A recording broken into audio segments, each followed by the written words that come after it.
नमस्कार, स्वागत आहे तुमचे आमच्या चॅनेलमध्ये। आवाज महामुंबईचा, शोध बातमीचा, कौल मनाचा। चला तर मग आमचे चॅनेल शेअर करा, लाईक करा आणि सबस्क्राइब करा। धन्यवाद। राज्यातील कोकण किनारपट्टीवर नौदलासह सर्व दल विभाग सतर्कतेने लक्ष ठेवणार। स्थानिक मच्छीमारांजवळ जवळीक वाढवणार। महाराष्ट्राचा भाग असलेल्या कोकण किनारपट्टीवर 91 मच्छीमारीचे धक्के आहेत। या धक्क्यांवर अपरिचित नौका येत आहेत अथवा नाही याकडे नौदलाने बारकाईने लक्ष ठेवणे सुरू केले आहे।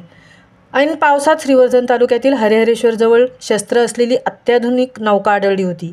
त्याचवेळी संबंधित धक्क्यांशी निगडीत मच्छीमार बंदरानजीकचे व्यावसायिक, गाईड, पर्यटक यांच्याजवळही स्थानिक पोलीस, कोस्टगार्ड यांच्याकडून आता नियमित संवाद साधला जात आहे। अलीकडेच झालेल्या सी व्हिजल किनारपट्टी सुरक्षिततेच्या दृष्टीने संयुक्त कवायतीनंतर समोर आलेल्या माहितीच्या आधारे नौदलाने नव्याने व्यूहरचना आखण्यास सुरुवात केली आहे। किनारपट्टीपासून 12 सागरी मैल अंतरापर्यंत भारताची प्रादेशिक समुद्री सीमा आहे, तर 12 ते 25 सागरी मैलापर्यंतच्या अंतराला संलग्न समुद्री सीमा क्षेत्र संबोधले जाते। त्यापुढे समुद्राचे आंतरराष्ट्रीय पाणी सुरू होत असले तरीही 200 सागरी मैल अंतरापर्यंतचा भाग भारताचे विशेष आर्थिक क्षेत्र म्हणून गणले जाते। औपचारिकदृष्ट्या 12 सागरी मैलापर्यंतची सुरक्षा समुद्री पोलीस, 25 सागरी मैलापर्यंत तटरक्षक दल व त्यापुढील सुरक्षिततेची जबाबदारी नौदलावर आहे।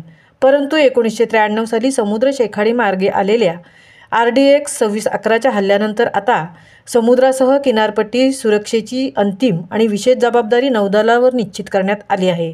त्यामुळेच नौदलाकडून समुद्राशी संबंधित सर्वच दले, संस्था व विभागांसह दर 2 वर्षांनी सी व्हिजल या कवायती करतात। यंदाही या कवायती झाल्या आहेत। या कवायतींमधून मिळालेली माहिती अत्याधिक महत्त्वाची असून त्यावर आता नौदलाने काम सुरू केले आहे।